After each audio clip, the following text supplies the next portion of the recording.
Šalom brangieji, šalom broliai sesės, noriu pasidalinti.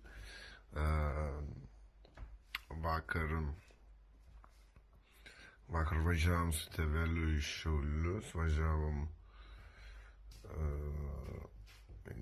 važiavom iš Šiaulius ir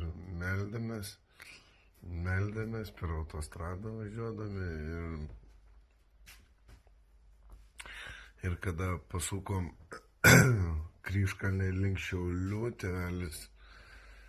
tėvelis mane pakėlė į dangų, pakėlė į kovą, aš mašiną kovojau ir susikovau su jaučiu, susikovau su tigru, susikovau su varna ir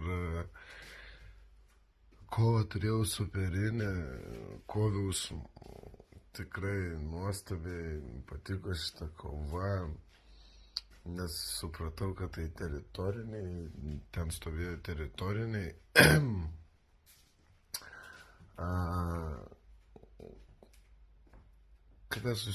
Kada jau pradėjau kautis,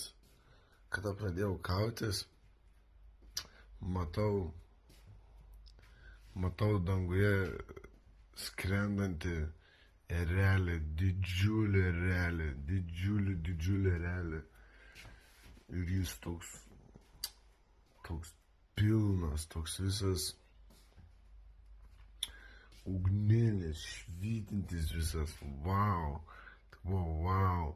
Ir matau liūtą, tuo pačiu metu matau liūtą bėgantį per žemę ir tas erelis liūtui sako, tu nebijok, aš su tavim, nebijok. Ir man ateina supratimas, kad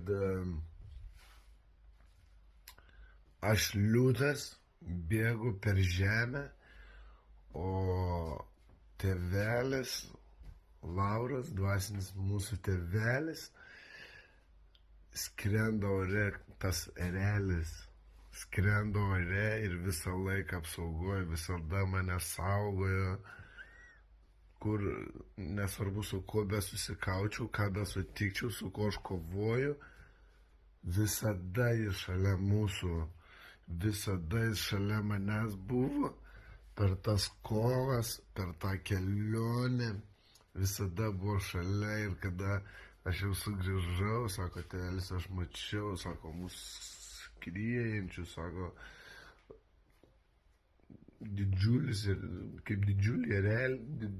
didžiulis erelis buvo jis. Wow, šlovė mūsų karaliui, kad leidžia mums kovoti, kad galim kartu susijungę, galim kartu kovoti už teritorijas, kartu kovoti už... Viešpatie, mes dėkojam tau už šias galimybės, mes dėkojam tau viešpatie, kad tu mus keli ir leidai mums toliau kovoti, viešpatie, galingų Jėzaus Kristaus vardu. Amen. Palaimintas visiems dienos, nuostabios dienos. Šalom.